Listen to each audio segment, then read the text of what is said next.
Hello, and welcome to Build Your Brand by Telling Your Story. My name is Jane Shepard, and I'm the head of alumni here at Udacity. Today, we're exploring the topic of writing and publishing your story. An important and often overlooked part of building your brand and creating an online presence is writing and sharing your story. If you've never published an article before, how do you get started? Well, we're here to help. Today, we welcome Christopher Watkins, Senior Writer and Chief Words Officer for Udacity. Hello.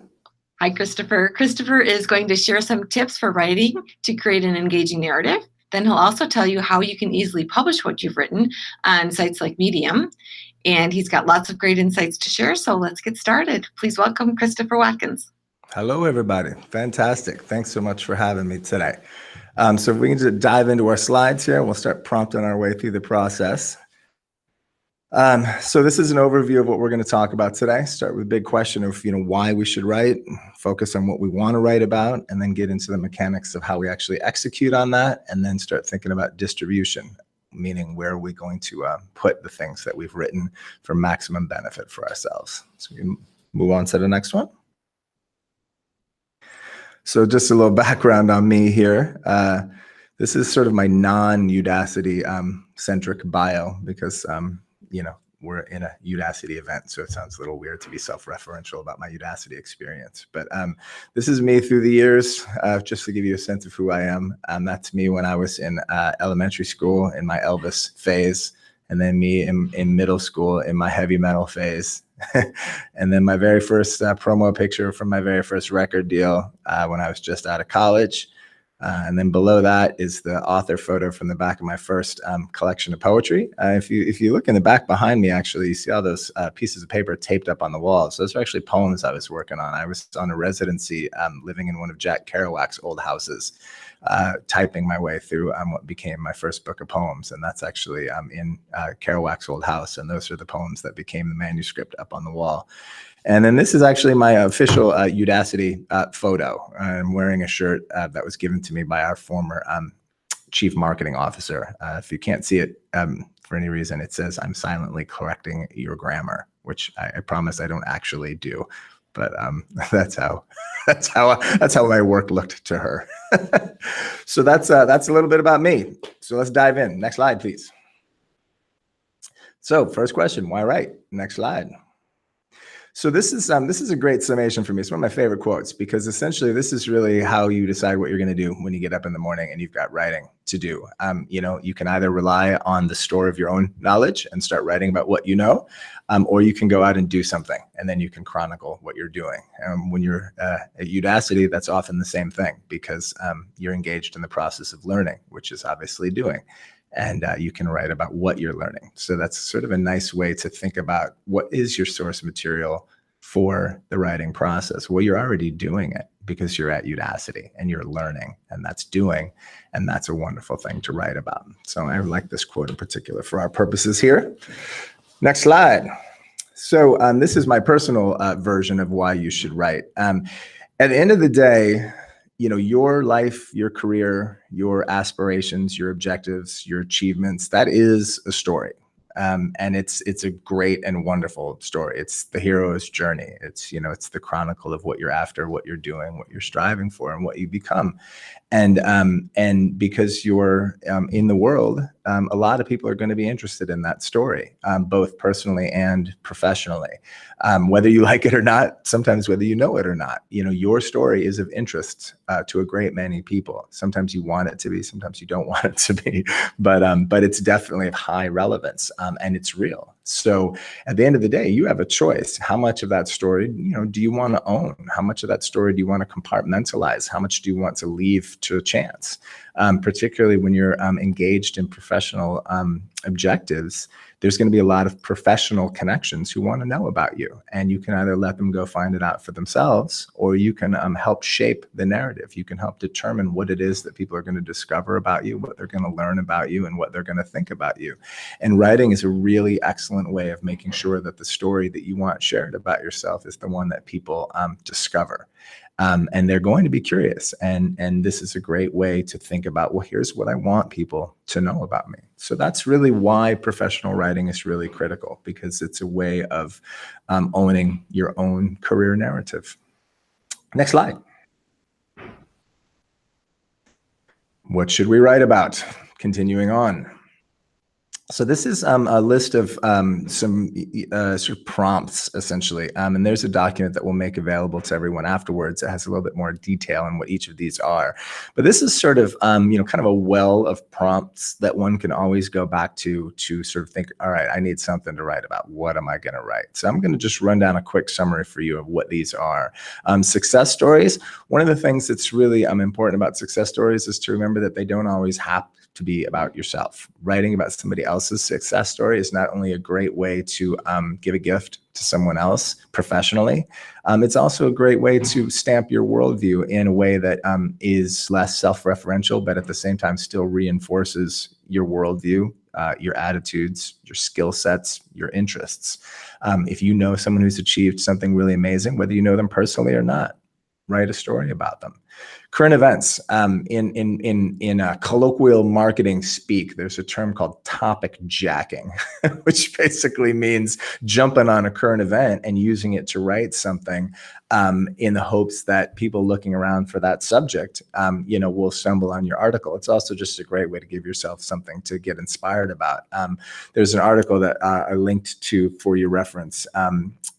When Michael Phelps, the Olympian swimmer, decided to race a shark on TV, we actually wrote a post about it and used it as a mechanism to talk about a lot of other things, and it ended up being a really successful post, and it was fairly funny, fairly engaging. It got a lot of supplemental views just by virtue of the fact that people were looking and Googling things like Michael Phelps and shark. And it gave me an idea to write a post for that day.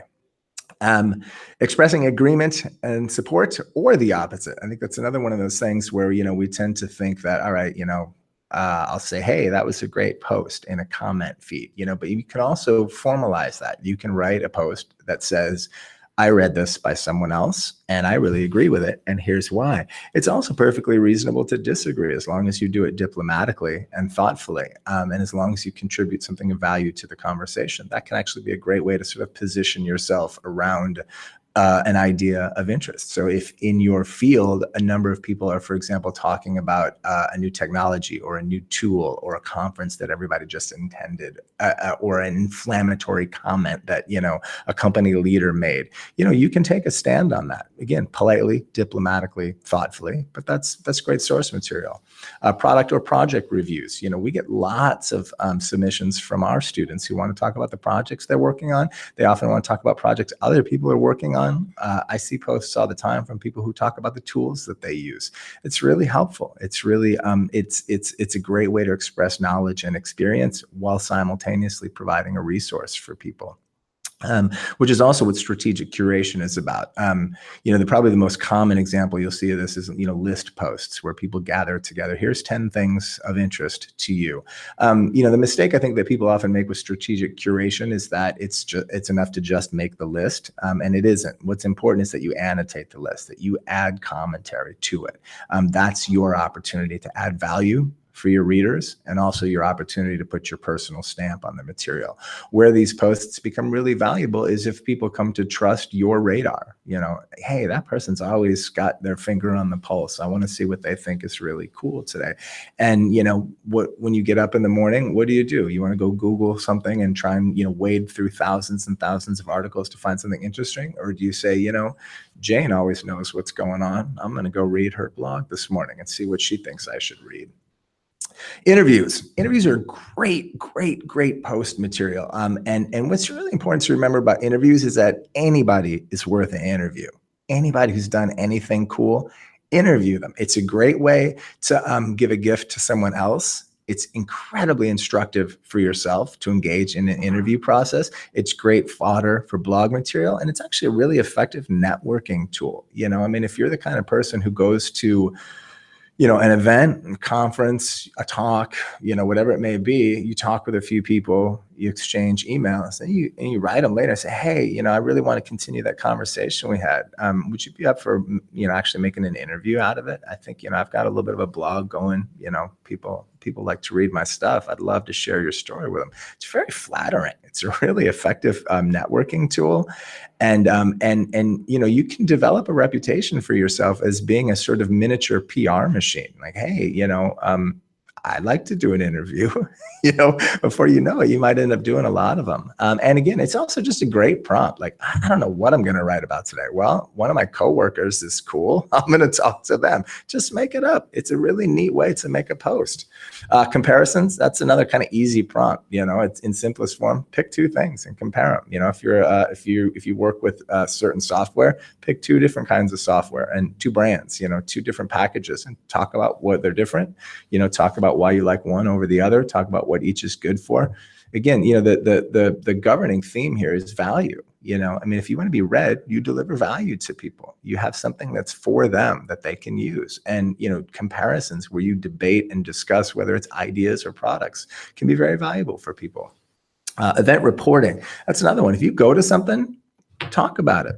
Share what it was like with people, and that's not just physical events. You can write up our talk today. You say, wow, he talks too fast, that guy. I would have really enjoyed it if he didn't talk so much. Or that green screen he's got behind him is amazing. But in all seriousness, that's another great way to write a post. If you go to, Google I/O, or you go to, a launch event, or you go to a conference, or you see a cool panel talk, you're in an exalted position. You experienced something that other people didn't experience. So that's a position for you to share. Right. And you do a number of things in doing that. Not only do you render a service to your readers because you tell them about something that they didn't get to experience, but you also make a very clear point to the world. I'm the kind of person who goes to events like this. And that's the kind of thing that employers love to see. They love to see you engaged with your field. Mistakes and failures. That's one that sounds kind of counterintuitive, right? Because you think about, all right, well, this is my professional brand. I'm trying to put my best foot forward. I want everybody to think I'm amazing. Why would I write a post about how I'm not amazing? One tip, like, don't end on "I'm still not amazing." You want to bring your post to a success point. Just a straight up chronicle of failure, not so great maybe. But employers love demonstrations of humility, perseverance, and grit. If you stumbled, if you tripped, if you ran into some challenges and you stuck it out, well, that's what we do at work every day. None of us waltzes into the job and just nails everything all the time. We stumble all over the place, and we keep our jobs because, when the clock chimes at the end of the day, we got it done. And that's what employers want to know about you. So, if you're willing to share that and say, hey, this was hard. I didn't know how to do this. And I messed it up the first 3 times, but I nailed it the 4th time. You're hired in my world. And then the last one, you steal from your competitors. So that's a little tongue in cheek, but honestly though, it's very effective, right? If you read other writers, you have peers who do writing, you have coworkers who do writing, you're short on an idea, go see what they just wrote. Say, all right, I'll do one of those. If they've got a successful post, steal it. Do your own version of it. I don't mean plagiarize. I just mean take the idea. Like, oh, my friend who's a developer who's on the engineering team, at the company they work with, wrote this really cool post about how they, redid, one of the welcome screens, and it was great. Well, what are you working on? Why don't you write a post the same way, but talking about the thing that you just did? So by stealing, I just mean, take inspiration from others. And by competitors, if you're in the job search stage of your career, that is a competitive environment in the sense that there's a lot of other people who are trying to do what you're doing. They're trying to competitively differentiate themselves. They're trying to stand out in a crowd, and they're trying to earn a role with a good company. And they're going to be engaged in efforts to help themselves succeed. So, look at them. What are they doing? Keep an eye on them. When you read articles on LinkedIn and you look in a comment feed and you see somebody that says, I'm really interested in this field and I'm looking for a job right now. Thanks so much for this webinar. It was really helpful. Go look that person up on LinkedIn and see what they're doing, right? maybe they're publishing a blog. Well, go look at their blog. What are they writing about? And keep an eye on them. If they get a job, take a note. Okay, so next slide. So I put some links in here for some examples from some student writers that we've published. These are Udacity students who have written articles on their own that we thought were really engaging and offered real value to our readers, and we published them. So the links are in here. You'll have access to those later. But this is sort of an example of how different stories can be really effective. The first one is about a woman who enrolled in our digital marketing nano degree program and then discovered that, life intrudes, life gets in the way. And it was really hard for her to actually stick to the program. And she battled with finding the time commitment, and she looked at it and she went, 10 hours a week. Yeah, I can do that. And then she found out that 10 hours a week is actually a lot when you have a full other life going. And so she wrote about that. And it was a really powerful post because it was incredibly honest. And she ended by expressing, her commitment to sticking with it. That's an example of an overcoming an obstacle post. Actionable value from a personal success story. I mean, this is somebody who essentially wrote about winning a scholarship for themselves and engaging in the study process accordingly. But when they wrote a post about it, they didn't just write about, hey, I got a scholarship. I'm awesome. They turned around and they said, here's what you should do so that you can earn one of these. And it was incredibly helpful. It was incredibly humane. They got to do all the bragging they wanted to do in there because they got to talk about how they succeeded, but they turned that right around and they paid it forward. And they wrote a post about, here's how you can do this, right? And then there's product review. This is a post that was somebody who wrote a review of one of our courses. And it was a very honest review. It wasn't 100% positive, but it was very insightful. And we published it because we thought it was really valuable, to our readers. So if you go to the next screen here, this is just a screenshot from that first story that I was mentioning. And you'll see, in the copy here, the program's real deal and it takes effort, but it's practical, doable, well-explained, beneficial, and supported. It was my best career decision, but if you look at, what she says in the beginning, she said, man, my kids got in the way. I was struggling to find time to study. My mentor really helped me a lot. I had to lean on them. It's very honest. It's very human. And the post doesn't end with her saying, and I got a job, and now I'm a millionaire, it doesn't. It says, I'm still trying to make the deadline. I'm still working.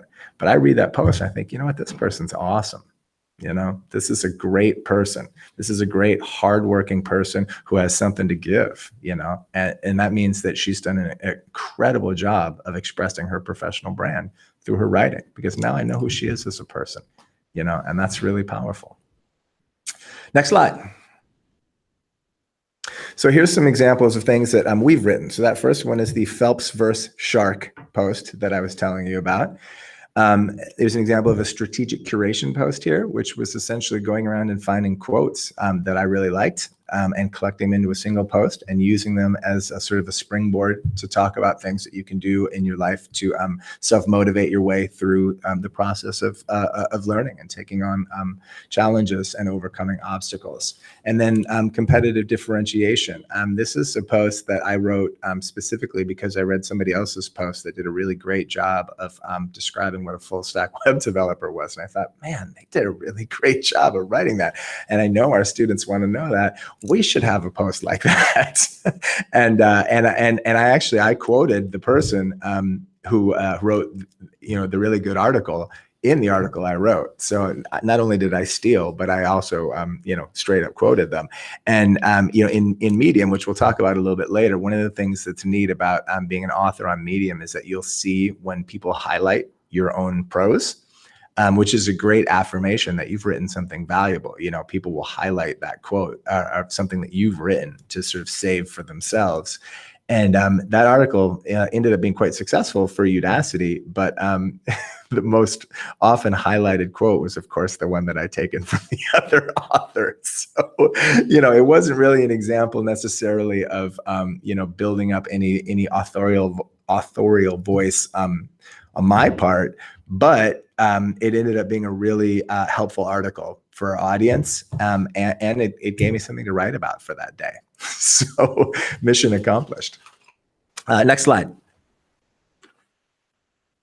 So getting into, how do I know that I've got a good idea for a post, and how do I come up with a good idea? So, this is sort of an easy way to remember it. I call it this triple A formula, but it's basically audience, action, and actionable value. And the way to think about this is, remembering that if you want to be read, you have to deliver something of value to people. You in and of yourself are only so fascinating.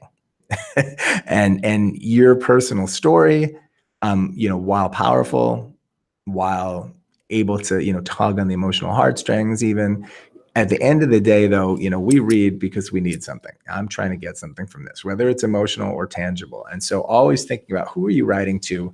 What do they need? And how can I write this in a way where they're gonna come away from that post going, I'm glad I read that. I'm glad I got something from that. So, these three components, are sort of a lesson to yourself, a self-query, I guess, if you will, to make sure that have I met, kind of baseline standards here to assume that there might be a reason for people to read this. Well, have I written for them?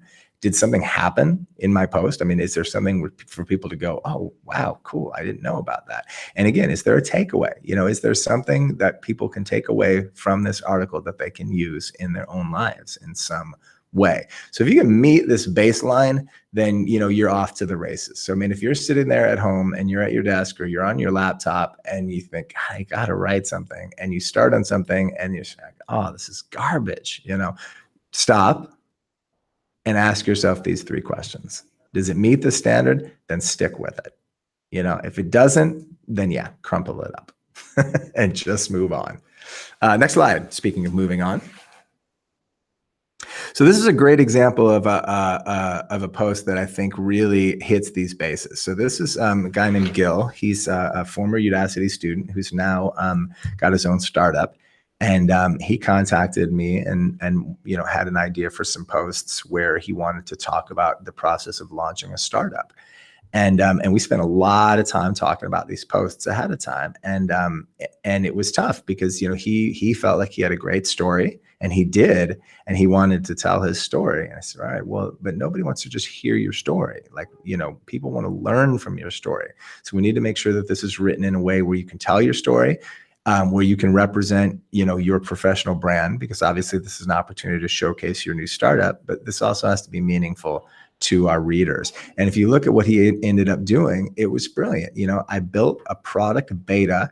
Here's the lessons I got from it. And, it was a big problem, and we overcame it. So when I look at this article, just the title and the first paragraph, and I think, I want to read this. At Astra, we tried just about all of the startup models, synthesized what we learned, mapped out what we wanted to build. Then we realized that the problem we were taking on was really big. I read that, I think, yeah, I feel you. Let's see what happened, and I want to read it, right? And so he accomplished something really critical here. He elevated his own personal brand. And if you look at his biography up there, it's very clear that this is an act of branding. Like, he's a co-founder, he's a CEO, he's interested in AI, he comes from a design and architecture, but like, I'm learning a lot about him right now, right? From his title, he tells us there's lessons to be learned here. And he sets it in context. This is about a beta of a launch, right? Okay, now I know who he is. Now I know what he's doing. And I know that there's something for me to take away here. And I read that first paragraph and I think, and you know what? This is going to be a human story, because he's already admitting that there were challenges. He's already admitting that there was problems, but you can tell he's excited, breathing life into your startup's first product, not, building it, architecting it, breathing life into it. Right? Like, I know just from that first two words that this is going to be an emotional experience as well as a learning experience, right? So I want to read this post. So he did a great job. He did a great job of meeting that AAA baseline. Next slide. So actionable value, that's something that I talk about constantly, and everybody at Udacity is sick of hearing me mention it because it's a term that I use incessantly, but it's the number one most important thing in writing, because it's indicative of your respect for your reader, because it's recognizing the fact that, it's not about me, the writer, it's about you, the reader. This has to be for you. There has to be a reason for you to read this. So actionable value means there's something in here that people can act upon. There's something that they can take away and that will be meaningful to them in their lives, that they will go away from this post carrying something with them that you've given them. So this is one of many, visualizations of what actionable value is that are available out there. I happen to like this one because I like the fact that it's sequential. It starts with thinking about your audience, thinking about value, establishing trust, addressing their needs, managing expectations and executing on those expectations, getting them involved, making sure that there's a reason for them to be there, and then communicating something clearly and effectively in a way that they can get it, and it's really important that you strike a balance. You don't want to pander, but you don't want to get too high over anybody's heads either. This is sort of a managed,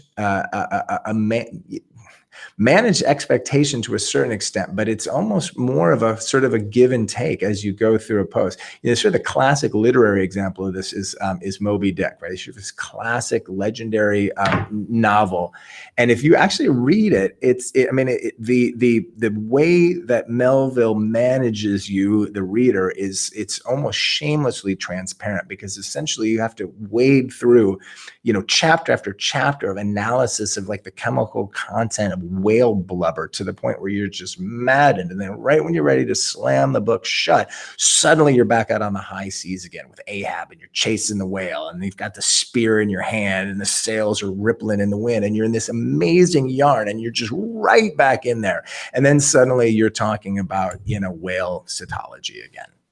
And it's just absolutely masterly the way that he forces you to learn while simultaneously keeping you engaged. And, you leave Moby Dick feeling like, I just read one of the most amazing adventures in my life. And I also know a lot more about how candles used to be made, which I didn't really expect.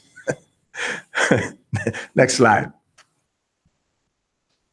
So this is a great example of a really, really instantaneous execution on actionable value and the AAAs, right? Look at the title, Lazy Millennial Life Hack, right? So already I know who this is meant for, right? Using the term millennial, obviously, and the word lazy together, I know that this is irony immediately, right? But I know it's intentional irony, and I know that it's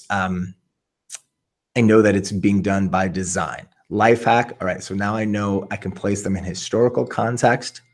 I can guess that that there's going to be something technological here, because that's language that people who are in technology space tend to use, right? And then I go right into the post-colon language, how I switched careers without quitting my day job, right? Immediate blast of tangible value, right? And it's very clear that this individual is going to tell me their story, but they're going to do it in a way that I'm going to learn something from it. So just from the title alone, actionable value and the AAAs, it's telling me who this is going to be relevant to. It tells me the action, right? They changed careers, right? And it tells me that I'm going to get something out of this, because I'm willing to bet this is an advice article based on what I'm seeing, right? So immediately well done. Next slide. And that was a very successful post, by the way. Okay, so moving into the mechanics. How should I structure posts? Next slide. So speaking of Melville and Moby Dick, I'm a big believer that the classic components of narrative apply no matter what you're writing. Whether it's business writing, whether it's web copy, whether it's a personal essay, whether it's a product review like we discussed, whether it's an interview, whatever it may be, these things still apply. We're human beings, and we respond to character. We respond to people, we respond to emotions, we respond to human things taking place. And if you write something and I don't somehow get a sense of there being a voice, a person, a personality, heart, emotion of some kind, it's very hard for me to connect. Now, even when you're talking about a straight technical post, and there's an example of this in here in a little bit, I still need to know who you are. Right? I still need to feel you, because How else do I know that I should be reading your advice, your technical material? I need to have some kind of trust. The way you put your material together makes me go, yeah, this person gets it. I'm going to learn from them. Even then, I need to know something that connects me to your knowledge and makes me stay with you. Setting, same thing, right? Like where is it taking place? What kind of detail that can you provide to contextualize my experience? Again, even if it's a technical post, right? Well, I work at this company. We're engaged in these processes. We make these kinds of products. And on a daily basis, I work with these, software packages. And today I'm going to tell you how to do, X. That's setting.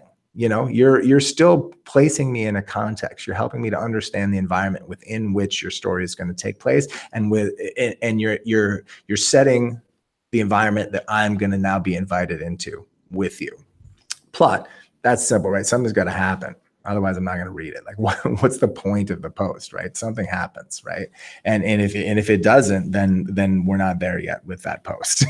Conflict, this is, I mean, in a strictly, sort of novel sense. I mean, conflict is, Shakespearean tragedies or something, right? But I mean, I think what conflict means when you step back is more to do with setting an expectation for a post. Sorry, I just dropped something. Setting an expectation for a post and then delivering on that expectation, right? Like there's something that hasn't happened yet and we're going to get to where it happens. Or there's something we don't know yet and we're going to learn it. Or there's something that we're struggling with and we're going to resolve it. There's that's sort of a journey from unrealized to realized is sort of here what we mean by conflict. And that's then what leads into resolution. Like there's, when I get to the end of a post, that's, even if it's 100% technical, it's still an end. It's a conclusion. It's the finite moment where I now leave the post. My experience is over. And that is an emotional experience. Even if it's technical, I might just be drained. My eyes might just hurt. My brain might be sore, but it's still an emotional experience. And if I leave that emotional experience feeling unresolved, I'm going to be irritated, subconsciously and viscerally. I won't even know why I'm irritated, but I'm going to be irritated with your post, and I'm going to be mad at it, whereas if you wrap it up in a bow for me and I feel good, even if it's 100% technical, viscerally, emotionally, subconsciously, I'm going to have a positive feeling about what that experience was like. And that's the difference between whether I ever go back and read you again. So next slide. So this is from a post called "How I Landed My Dream Job Working on Self-Driving Cars," and it's written by an individual who enrolled in our self-driving car nanodegree program and now works in that capacity for BMW. So he's very successful individual.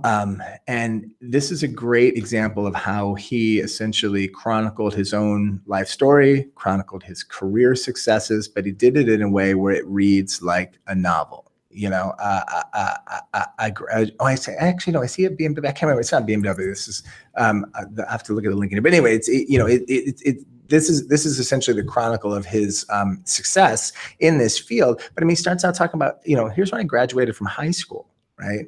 So, all right, now I know how old he is, right? Which helps me. I'm learning something about who this person is. And I knew back then that the Tesla Roadster was cool.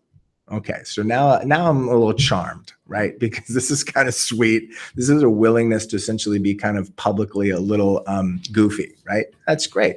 And then we set up this idea of conflict in the journey. Like a lot of people, I didn't have any idea what I was going to do when I graduated last fall, right? So now I know this is not only is this a person I like that I'm emotionally engaged with, but I know this is a person with a problem who's going to have to go on a journey, right?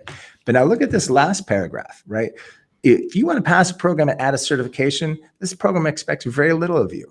There's examples, there's answers documented. But if you want to work on self-driving cars, you got to take ownership of the curriculum. You need to research outside the lectures. You need to incorporate examples and answers that are available and build on them. This program is not designed to make you a principal engineer. It's designed to help you get your foot in the door, to give you a platform to demonstrate your work ethic. Like this is crazy valuable insight from somebody who's been through the trenches. So, I mean, by the time I get to this point in the post, I've already connected with them because of their age, because of their willingness to be goofy, because I know that they've gone through a lot to get here and that they went from self-doubt and no focus to, giving me advice about how to get a career in self-driving car space. Like, I have bought in on this person.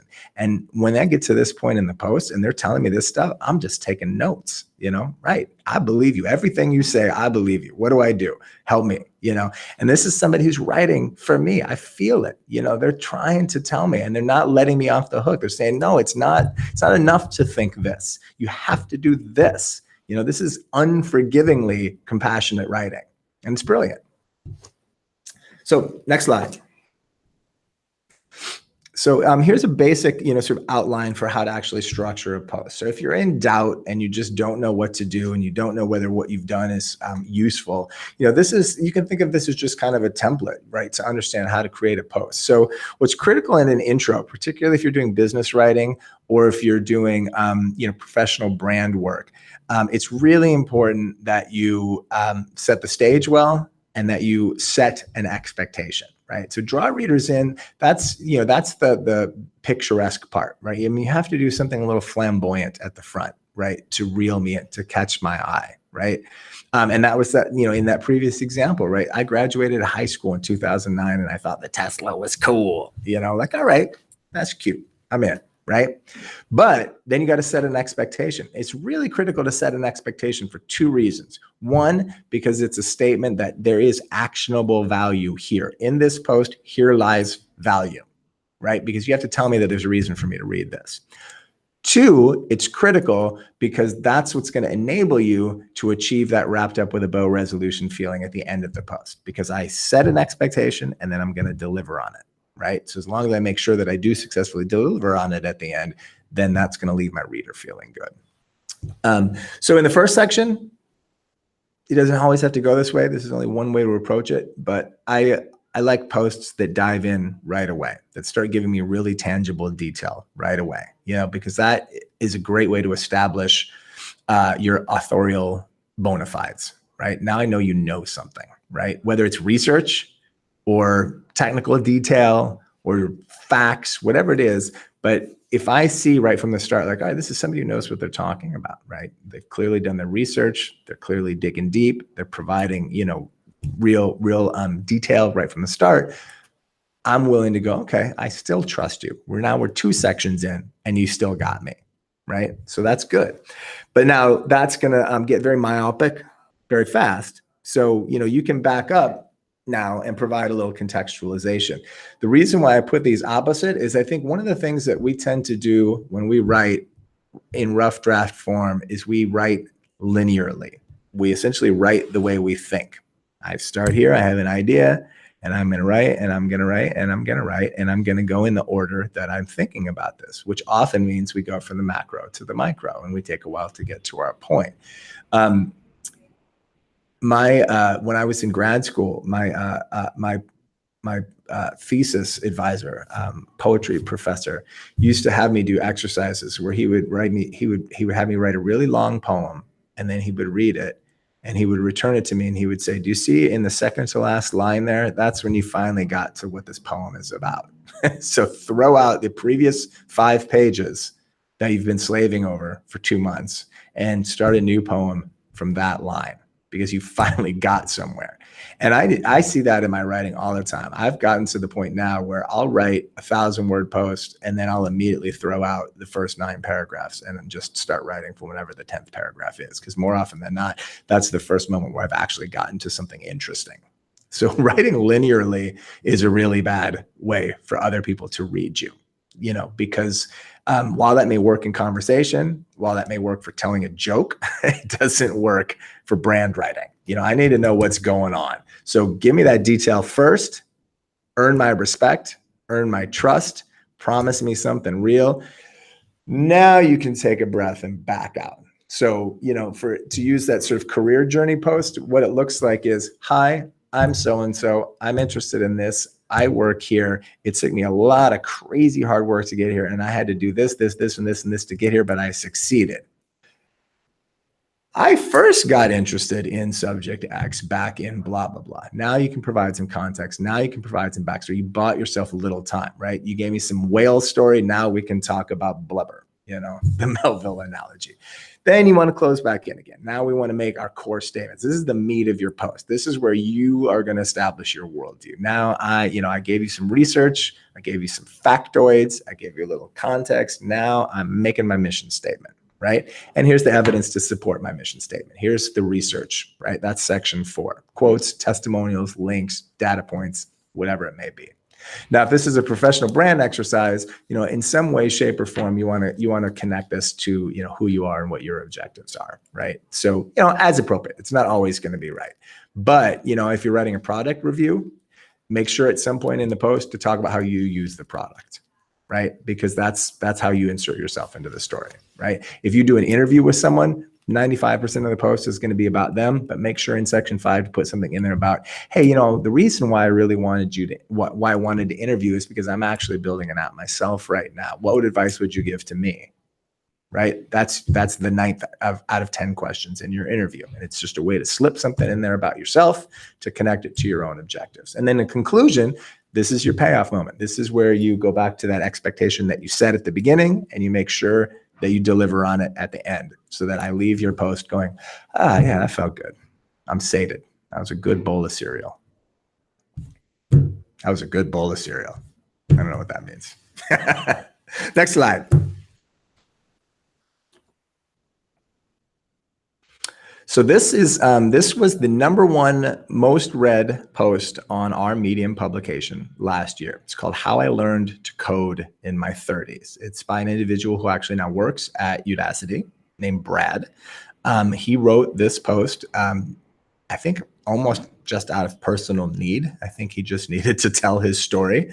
But I worked with him on it quite a bit, and it became a really amazing piece that resonated with literally thousands and thousands and thousands of people.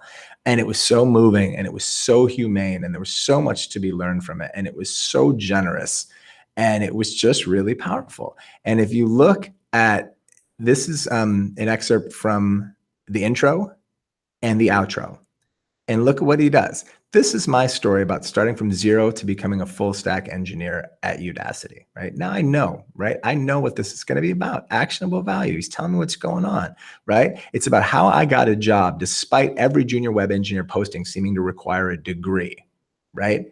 I know right away what's going on. I know what he's going to tell me. I know why he's going to tell it to me. And I know it's going to be powerful, right? It's a beautiful, amazing, honest opening.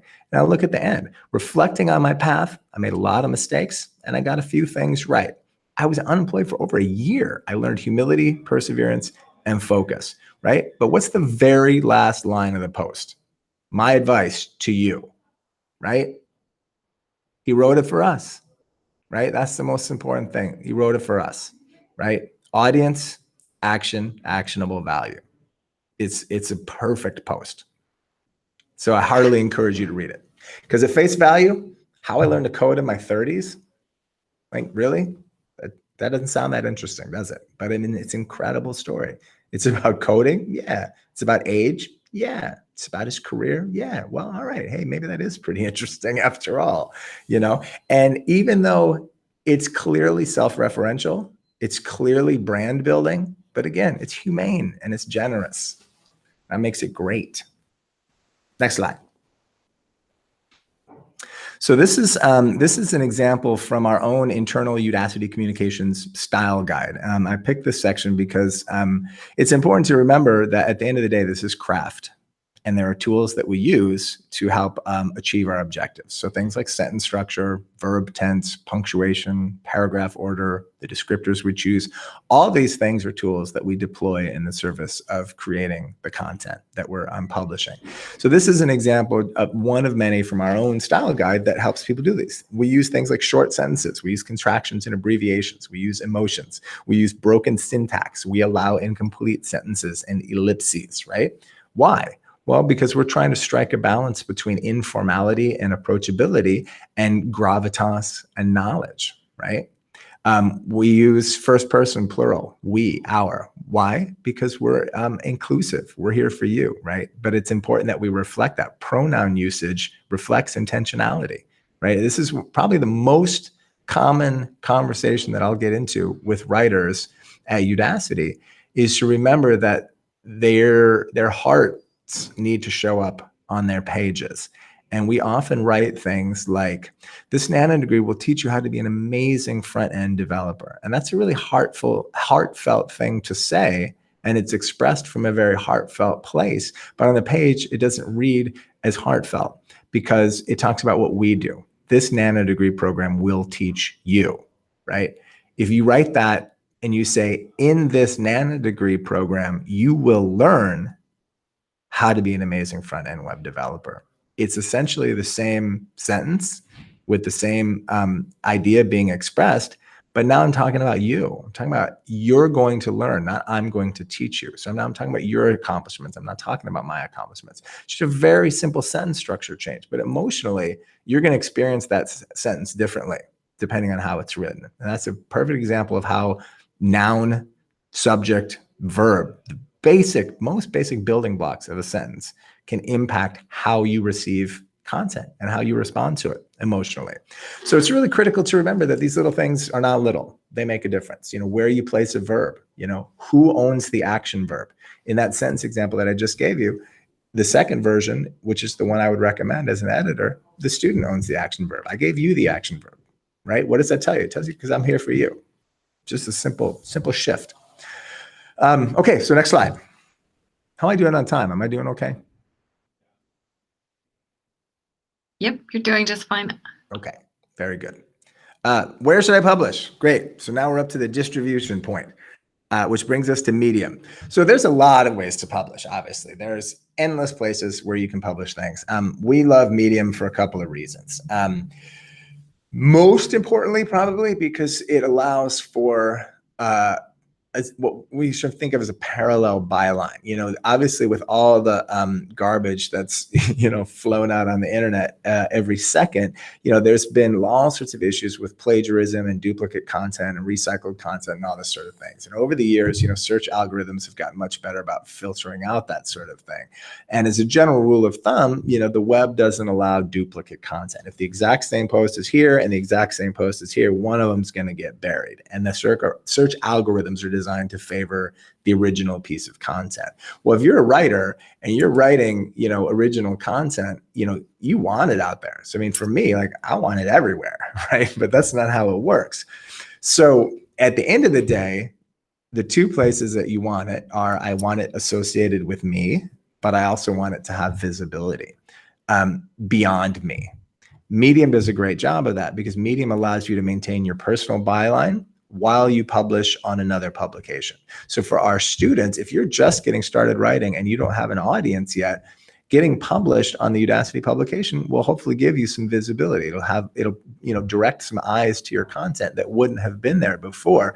But the post that shows up on the Udacity publication page will also show up on your personal page, right? So when you set up, it's just like, Twitter or Facebook or whatever it is. When you set up a personal account, with your little photo and your bio and whatever you publish there, that is discoverable by anyone who wants to find out about you, but exactly that same published content will be available via the Udacity publication. So I can go discover you on Udacity's publication, and I can click on you and I'll go find that same content there, but I'll also go find your other content, right? So it's a really great way to have simultaneous presence that is both personal and publication oriented. So we love that because it's an opportunity to elevate different voices.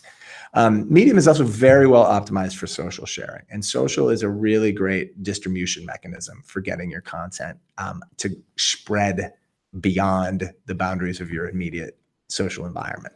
And Medium is really good. It's very easy to share. It's very social friendly. It's very and it's virality is far easier achieved with something like Medium than it is with your owned platform.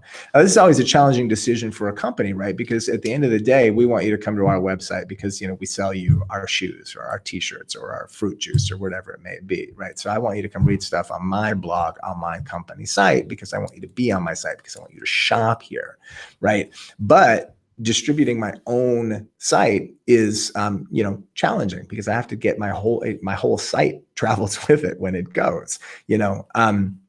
So if I post on, like if I post a video directly to Facebook, that's going to go a lot farther, a lot faster than it is if I share a link on Facebook to a video that's housed on my website, right?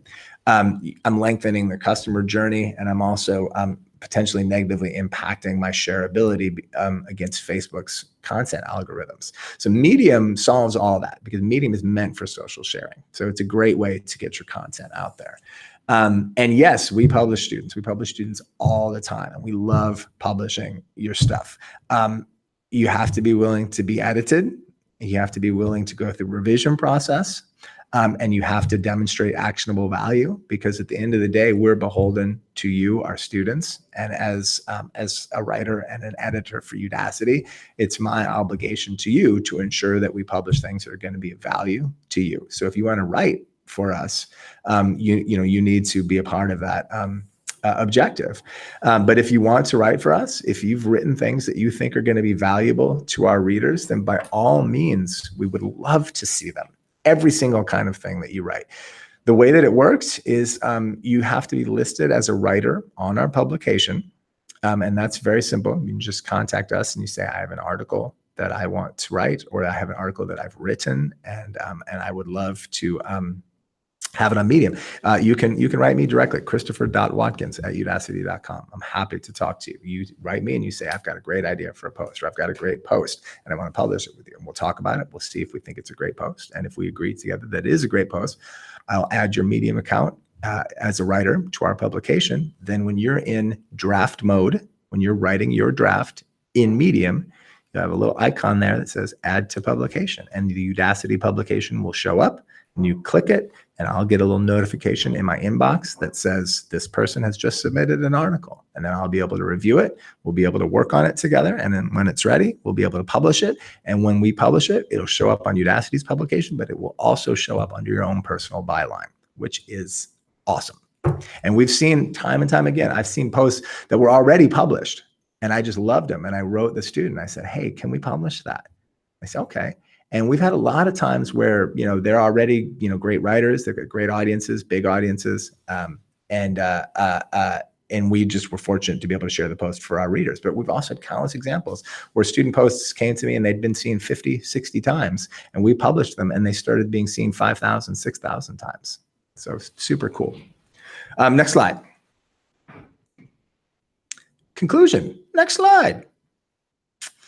Oh, this is the best advice in the world from jazz trumpeter Wynton Marsalis about how to make art. You're going to get the deck, so I won't read through this later, but this is really good advice for how to live as a producer of valuable content. Next slide. Some extra resources for you. A deck, 10 things to think about before you hit publish. It's a really good list to check off on before you publish. There's the idea for posts. Chicago Manual of Style, that and or the AP style book are sort of the gold standards for punctuation, grammar. Chicago Manual of Style is our guide. We are a Chicago house. You can get a membership. It's very inexpensive. You can access it online. Highly recommended. MailChimp, the email company, actually publishes a brilliant content style guide all about voice, tone, syntax. If you're ever in doubt about whether your sentences read well or you don't know how to use an M-dash, those are great resources for you. Next slide. My favorite quote, put it before them briefly so they'll read it, clearly so they'll appreciate it, picturesquely so they'll remember it, and above all, accurately so they will be guided by its light. If you achieve that, you have written great things. And that's the end. I think that leaves a little room for questions, right? It does. We do. We have about 7 minutes for questions, and we have lots of questions, so we'll dive right in. One of the interesting questions that people are looking to get an answer to is how to promote their writing. So you've done a great job of showing us how to create good writing and how to promote it. So specifically, how do you get people to notice what you've written? How do you promote it? And are there any technology or apps that you rely on, or social media? Should you tweet about it? So how do you get people to notice what you've written? In simplest form, it's essentially an act of networking, right? And when you're just getting started networking, you don't have maybe a huge professional network, but you have friends, family, you have people, you have the mail person, whatever it is.